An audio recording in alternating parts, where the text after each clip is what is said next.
د شمالي بلوچستان په سورابګوډ سیمه کې پولیو کارکونکي وایي چې هغه ماشومان ویکسین کوي کوم چې د ژوبله ګاونډي ضلع بوري او یا له ډېر اسماعیل خان څخه راغلي وي.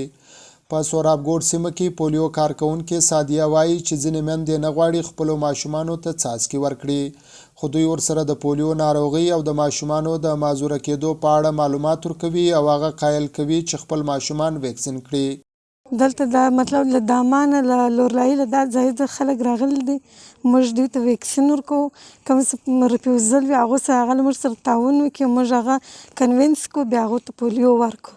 او رفیوزل چې وي هغه موږ بیا ډېر د ده فواید ور وښیي، کوچنی به بیا نه پالج کېږي، نه به معذوره کېږي، نه به د ده یو جسم حصه کار پرېږدي.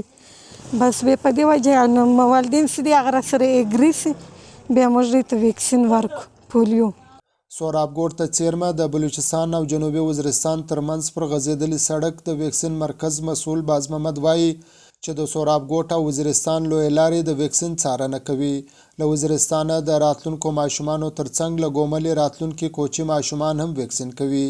دا ټرانزیټ پوینټ دی، دا خاص کار موږ په دې لګولی دی چې د وزیرستان لخوا چې کوم ماشومان راځي تر 5 کلو چې کم کوچنیان وي هغو ته موږ دلته د پولیو دوه کترې ورکوو.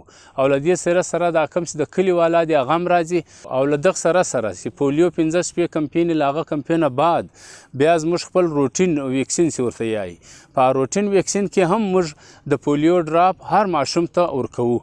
په بلوچستان کې په تیرو 2 کلونو کې د پولیو مثبت کیس نه دی ریپورټ شوی، خو البته په جنوبي او شمالي وزیرستان کې د پولیو 18 مثبت کیسونه ریپورټ شوي دي.